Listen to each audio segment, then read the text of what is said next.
नमस्कार, मैं दीपक गर्ग आपका स्वागत करता हूं GK with Deepak Garg YouTube channel पर। जैसा कि मैंने आपको चौहानों के पिछले वीडियो में पढ़ाया था, उसमें मैंने आपके राजाओं के बारे में बात की थी, जिसमें चौहानों का संस्थापक वासुदेव चौहान के बारे में पढ़ा, चंद्रराज के बारे में पढ़ा, फिर पृथ्वीराज प्रथम के बारे में पढ़ा, फिर मैंने आपको मुख्य राजा बताए थे अजयराज, उनके पुत्र अर्णोजी तथा फिर आगे विग्रहराज तथा उनके आगे पृथ्वीराज तृतीय। ये मुख्य राजा थे चौहानों के। इनमें से हमने अजयराज को पढ़ दिया है। इसके बाद में जो इनके पुत्र राजगद्दी संभालते हैं, आज उनके बारे में पढ़ना है, जिनका नाम है अर्णोजी या अनाराज। इनके पुत्र का क्या नाम है? अर्णोजी या अनाराज।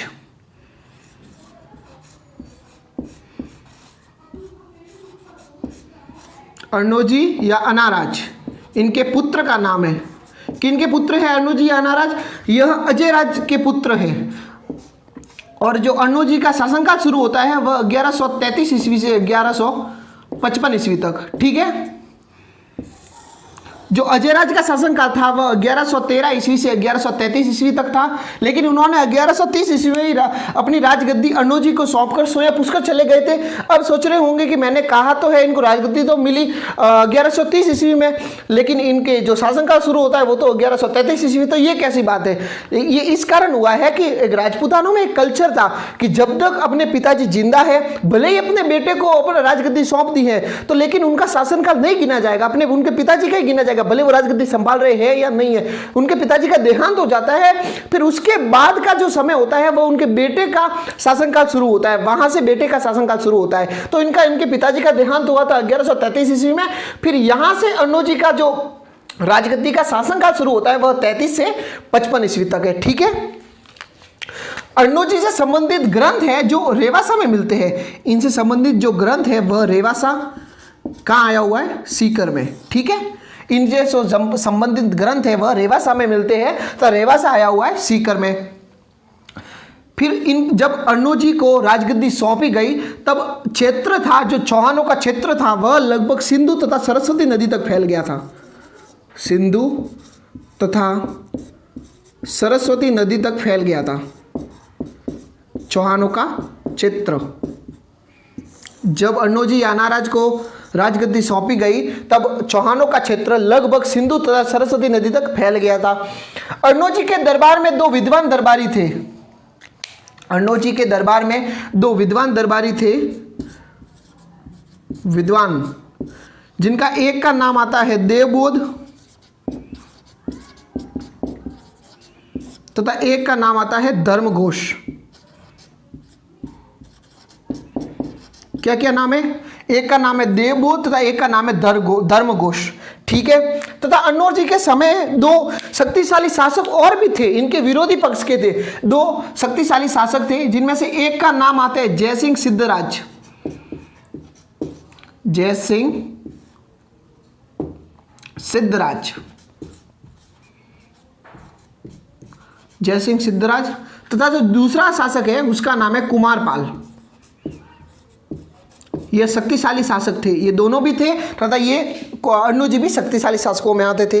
अब जो जयसिंह सिद्धराज था वो बहुत क्रिएटिविटी माइंड का था। उसने क्या किया, उसने सोचा था कि अब अगर तीनों एक साथ में जब सीमा मिल रही है तो अब तो या तो युद्ध होगा। तो उन्होंने युद्ध से बचने के लिए, आप कह सकते हो कि युद्ध ना हो, तबाही ना हो, लोग ना मरे, इनके कारण जयसिंह सिद्धराज की एक पुत्री थी जिसका नाम था कांचन देवी।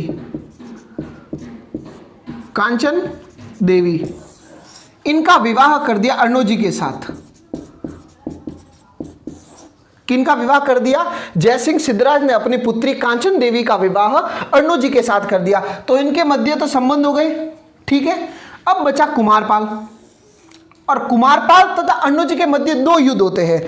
कुमारपाल तथा अर्णोजी के मध्य दो युद्ध होते हैं, जिनमें से जो पहला होता है वह 1145 ईस्वी में होता है और जो दूसरा युद्ध होता है वह 1150 ईस्वी में होता है। पहला होता है आबू के निकट। किसके निकट होता है? अर्णोजी तथा कुमारपाल के मध्य दो युद्ध होते हैं 1145 ईस्वी में। एक जो आबू के निकट होता है जिसमें किसी को भी सफलता नहीं मिलती है, दोनों को भी सफलता नहीं मिलती है। दूसरा युद्ध होता है 1150 ईस्वी में, जिसमें कुमारपाल की जीत होती है। कुमारपाल जीत जाता है। कुमारपाल की जीत होती है तथा अन्नोजी हार जाते हैं। तो अन्नोजी क्या करते हैं, इस हार का मतलब बदला तो नहीं कह सकते, हार को संबंध में बदलने के लिए इनकी पुत्री होती है जलना, ये अन्नोजी की पुत्री थी, इसका विवाह कर दिया कुमारपाल के साथ। अन्नोजी जब हार गए, जब पराजित हो गए, तो इन्होंने अपनी पुत्री जलना का विवाह कर दिया कुमारपाल के साथ। जब जयसिंह सिद्धराज ने अपनी पुत्री कांचन देवी का विवाह कर दिया था अन्नोजी के साथ। ये तो हो गए इनके वैवाहिक संबंध के बारे में। अब अगर बात करें कि अन्नोजी ने क्या क्या बनवाए या इनसे संबंधित क्या क्या जो उपस्थित है, तो उसके बारे में बात करते हैं। तो उनके सबसे पहला आता है वराह मंदिर। अन्नोजी ने एक मंदिर बनाया था, वराह मंदिर, वराह मंदिर बनाया। तथा दूसरा बनाया अन्ना सागर झील, अन्ना सागर झील। ये आपको कैसे याद रखनी है मैं आपको बता देता हूं। अन्ना सागर से अनाराज या अनाराज, क्या कहा मैंने, अन्ना सागर झील किसने बनाई, अनाराज ने या अन्नोराज ने, ठीक है। अब अन्ना सागर झील की बात करें, नहीं पहले वराह मंदिर की बात करते हैं। तो वराह मंदिर अन्नोजी ने पुष्कर में बनवाया था,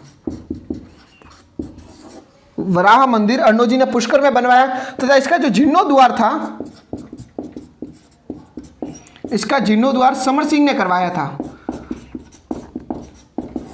इसका वराह मंदिर का जीर्णोद्वार समर सिंह ने करवाया तथा इसे जहांगीर ने तुड़वा दिया था। जहांगीर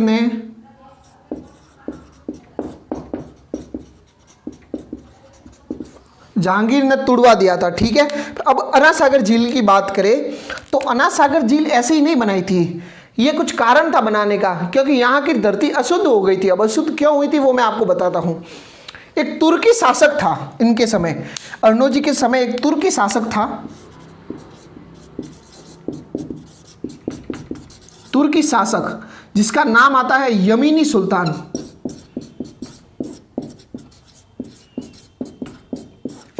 तुर्की शासक यमीनी सुल्तान ने क्या किया था, पुष्कर में आक्रमण किया था। कहां पर, पुष्कर में आक्रमण किया था, जिसे इन दोनों की सेना लगभग बहुत सारी मारी गई थी, बहुत सारे लोग इसमें मारे गए थे, जिसके कारण यहाँ की धरती पूरी रक्त रंजिश हो गई थी, पूरी धरती लाल हो गई थी। तब अन्नोजी ने सोचा कि यहाँ पर तुर्कों का खून बहा है, इसका मतलब ये धरती अशुद्ध हो गई है। तो फिर इन्होंने पद्धति अपनाई कि अपन झील बना देते हैं।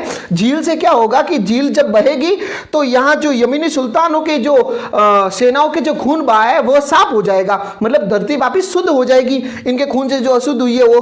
तो इन्होंने अन्ना सागर झील का निर्माण कराया। तथा इसी अन्ना सागर झील पर जब जहांगीर आया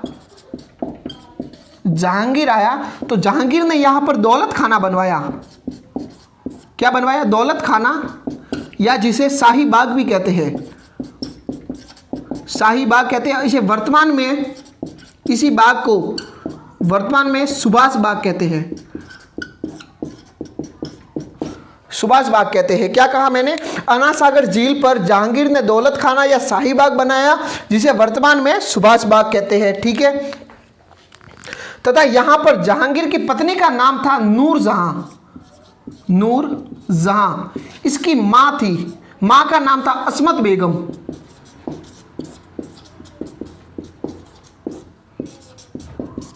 ठीक है, जहांगीर की पत्नी नूरजहां की मां अस्मत बेगम, मतलब जहांगीर की सासू मां ने दौलत खाना या शाही बाग में तथा अन्ना सागर झील में जो इन्होंने बनाया, जो बाग बनाया, उसमें अस्मत बेगम ने इत्र का आविष्कार किया। किसका, इत्र का,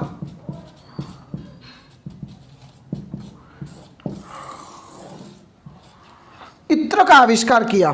किसने, जहांगीर की पत्नी नूरजहां की मां अस्मत बेगम ने इत्र का आविष्कार किया था अन्ना सागर झील पर, ठीक है।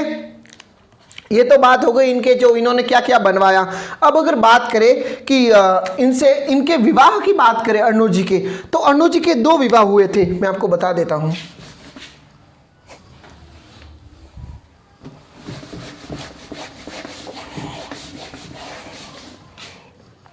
अन्नोजी के 2 विवाह हुए थे। एक तो मैंने आपको बता दिया कि कांचन देवी के साथ हुआ था,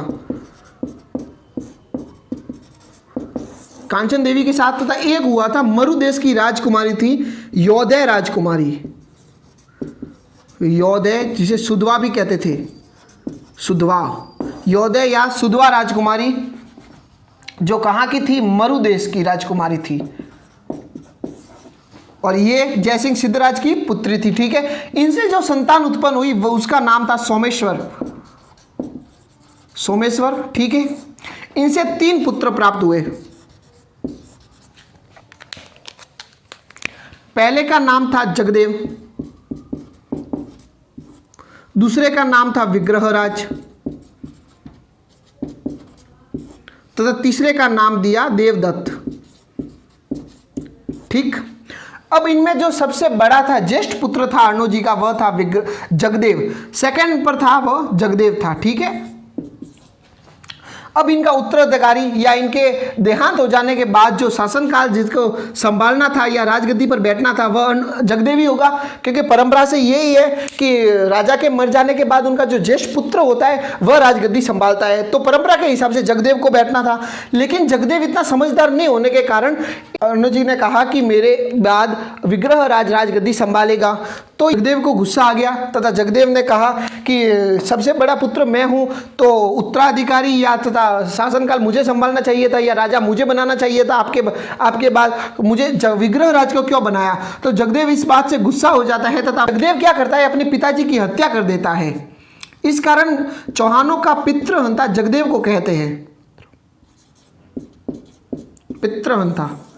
अगर इसी कारण जगदेव को चौहानों का पितृहंता कहते हैं। अगर पेपर में आ जाए प्रश्न कि चौहानों का पितृहंता कौन कहलाता है, तो जगदेव कहलाता है। किसकी हत्या की थी, अपने पिताजी अर्णो जी या अनाराज की हत्या की थी। ठीक है, इसी तरह अगर मेवाड़ का प्रश्न आ जाए कि मेवाड़ का पितृहंता किसे कहते हैं, तो उदा को कहते हैं, इसने अपने पिताजी कुंभा की हत्या की थी। मारवाड़ का पितृहंता आ जाए तो मारवाड़ का पितृहंता मालदेव था, इसने अपने पिताजी राव गंगा की हत्या की थी। ठीक है, ये तो हो गए अर्णो जी के बाद में। अब हम पढ़ेंगे इनका जो ज्येष्ठ पुत्र जगदेव तो नहीं बना और इन्होंने तो अपने पिताजी की हत्या कर दी, तो फिर इनको निकाल दिया गया। फिर अब है विग्रहराज। इनके बाद जो शासनकाल शुरू होगा वह होता है 1158 से 63 तक। किसका शासनकाल शुरू होता है, विग्रहराज का। अर्णो जी के बाद में जो राजगद्दी पर बैठता है वह उनका पुत्र बैठता है विग्रहराज चतुर्थ। तो अब उनके बारे में पढ़ेंगे, किनके बारे में, विग्रहराज चतुर्थ। विग्रहराज चतुर्थ या जिन्हें बीसल देव भी कहते हैं, बीसल देव, विग्रहराज चतुर्थ या बीसल देव।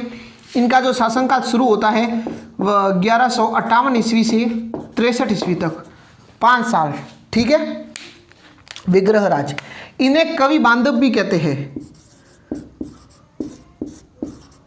कवि बांधव भी कहते हैं। इनको जो उपाधि है कवि बांधव की दी थी, तथा किसने दी थी, जयानक ने। पूछ ले आपसे कि विग्रहराज को कवि बांधव किसने कहा है, तो जयानक ने कहा है। ये बहुत ताकतवर थे, मतलब बहुत शक्तिशाली थे। इन्होंने तोमरों से दिल्ली छीन ली थी, तोमरों का शासन था, तो तोमरों से दिल्ली छीन ली थी, तोमरों से इन्होंने दिल्ली छीन ली, तथा मुसलमानों से हिजार, मुसलमानों से हिसार तथा झांसी, तोमरों से दिल्ली छीन ली तथा मुसलमानों से हिसार व झांसी का क्षेत्र छीन लिया था। तो जो अब इस समय पूरे भारत को जो ये नेतृत्व करने वाले थे राजा, वह विग्रहराज था। इनका पूरा भारत में दबदबा था, तब पूरे भारत के ये राजा थे। ठीक है, तब इस समय इन्होंने अपनी जो राजधानी है, इन्होंने अपनी राजधानी दिल्ली न बनाते हुए अजमेर को अपनी राजधानी बनाई, पूरे भारत की राजधानी। आप समझ रहे हो कि पूरे भारत की राजधानी अजमेर को बनाई। इस समय 12वीं शताब्दी में अजमेर को पूरे भारत की राजधानी होने का गौरव हासिल हुआ। क्या कहा मैंने, बहुत बड़ी लाइन है। इस समय 12वीं शताब्दी में अजमेर को पूरे भारत की राजधानी होने का गौरव हासिल हुआ, तथा ये गौरव हासिल किसने करवाया, चौहानों के राजा विग्रहराज चतुर्थ, जिन्हें बीसल देव भी कहते हैं। ठीक है, अजमेर को। इनके अब प्रश्न आ जाए जनरली कि विग्रहराज के समय चौहानों की राजधानी कौन सी थी, तो अजमेर। ये तो नॉर्मल सा क्वेश्चन है, ठीक है। अजमेर थी इनके जो शासनकाल के समय जो राजधानी थी वह अजमेर थी। इनका समय चौहानों का स्वर्णकाल माना जाता है। स्वर्ण काल, क्या कहा मैंने? विग्रहराज का समय चौहानों का स्वर्णकाल माना जाता है। अगर पूछ ले कि चौहानों का स्वर्णकाल किसके समय का माना जाता है, तो विग्रहराज चतुर्थ या बिसल देव का समय चौहानों का स्वर्णकाल माना जाता है। इन्होंने गजनी के खुसरो शाह को हराया था। गजनी का एक शासक था खुसरो शाह। इन्होंने गजनी के खुसरो शाह को भी हराया था, ठीक है। तथा इनके जो दरबार में था, एक दरबार में था धर्मघोष नामक विद्वान था। धर्मघोष नामक विद्वान था। इसके कहने पर एकादशी के दिन पशु हत्या पर रोक लगाई थी। एकादशी के दिन पशु हत्या पर रोक लगाई थी। पशु हत्या पर रोक। विग्रहराज चतुर्थ या बिसल देव ने अपने दरबारी विद्वान दरबारी धर्मघोष के कहने पर एकादशी के दिन पशु हत्या पर रोक लगाई थी, ठीक है। अब विग्रहराज चौहानों का प्रथम शासक था। प्रथम शासक जिसने दिल्ली पर अधिकार किया।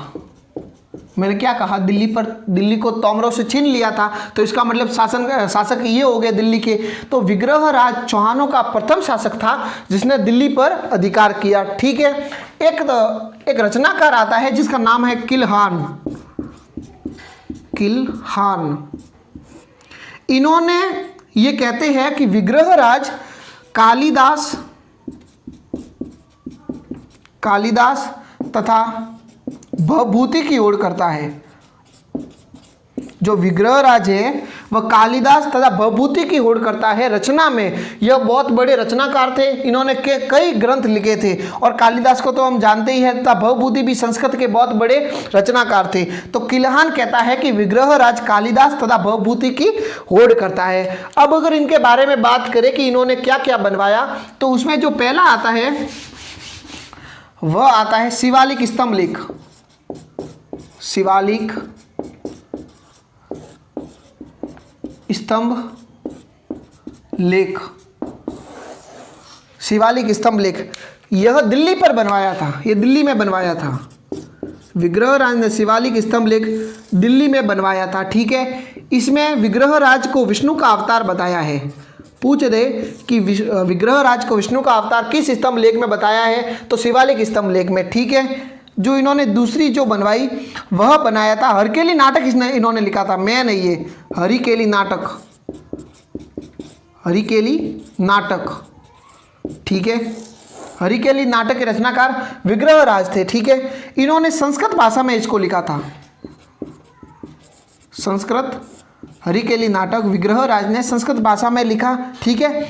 इसमें जो क्या लिखा हुआ है मैं आपको शॉर्टकट में बता देता हूं। इसमें अर्जुन तथा किरात के बेस में शिव जी के मध्य के संवाद है।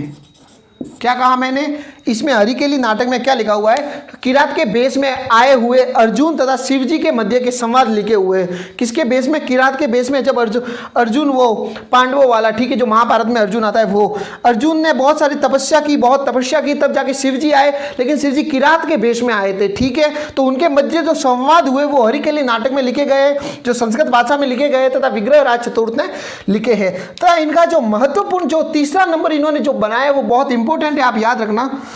उसका नाम है संस्कृत पाठशाला। इन्होंने तीसरी चीज बनाई थी, संस्कृत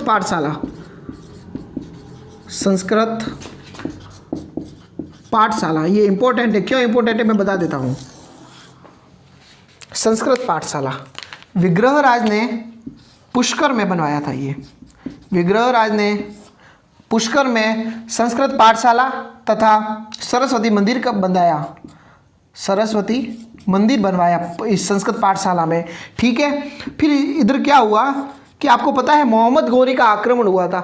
जब मोहम्मद गौरी के मध्य युद्ध हुआ, मोहम्मद गौरी का एक क्या गुलाम कह सकते हो आप, मोहम्मद गौरी का गुलाम कुतुबुद्दीन ऐबक, कुतुबुद्दीन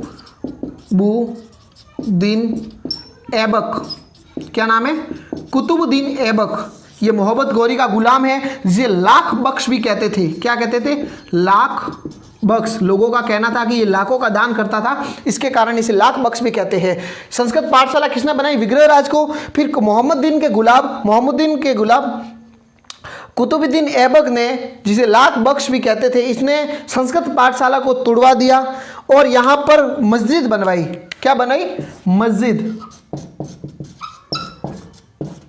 कुतुबुद्दीन ऐबक ने इस संस्कृत पाठशाला को तुड़वाकर मस्जिद बनाई। यह मस्जिद राजस्थान की पहली मस्जिद थी, राजस्थान की पहली मस्जिद। कहाँ बनाई गई, अजमेर में या पुष्कर में। किसने बनाई थी, कुतुबुद्दीन ऐबक। किसको तोड़कर, संस्कृत पाठशाला को तोड़कर। जो संस्कृत पाठशाला थी वह विग्रहराज ने बनाई थी। ठीक है, जो इस मस्जिद का जो डिजाइन तैयार किया था, यह नक्शा इस मस्जिद का जो कुतुबुद्दीन ऐबक ने बनाया, मस्जिद बनाई, तो इसका जो नक्शा तैयार किया था वह किया था अबू बकर ने। अबू बकर ने इस मस्जिद का नक्शा तैयार किया था। ठीक है, तथा वो 2.5 दिन का झोपड़ा भी कहते हैं, 2.5 दिन का झोपड़ा। ठीक है, पूछे दे कि 2.5 दिन का झोपड़ा किसे कहते हैं, तो ये इस अजमेर की मस्जिद को 2.5 दिन का झोपड़ा भी कहते हैं। कुछ इतिहासकारों का तो कहना है कि ये 2.5 दिन में बना था, इस कारण इसे 2.5 दिन का झोपड़ा कहते हैं। तथा एक जो इतिहासकार है जिसका नाम है पर्सी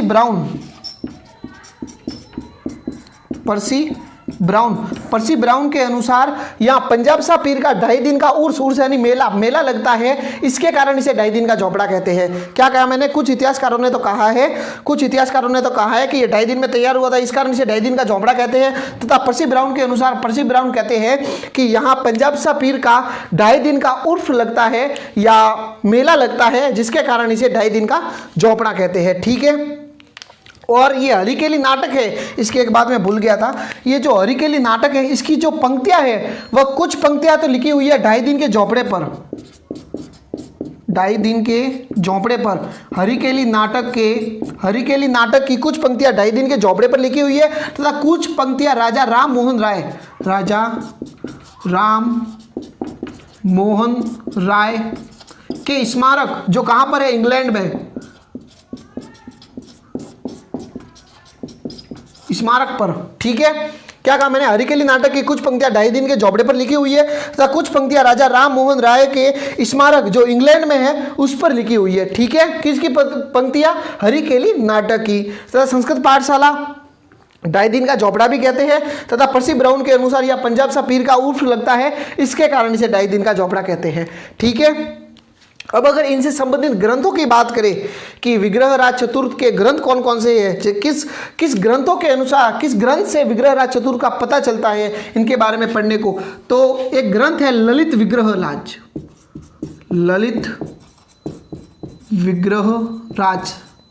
पहला ललित विग्रहराज, दूसरा है बिसल देव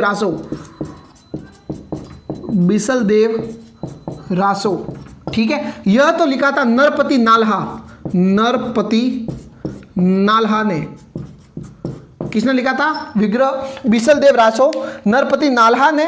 तथा ललित विग्रह राज लिखा था सोमदेव ने। ठीक है, क्या कहा मैंने, ललित विग्रह राज लिखा था सोमदेव ने, तथा बिसल देव रासो लिखा था नरपति नाल्हा ने। इसके 4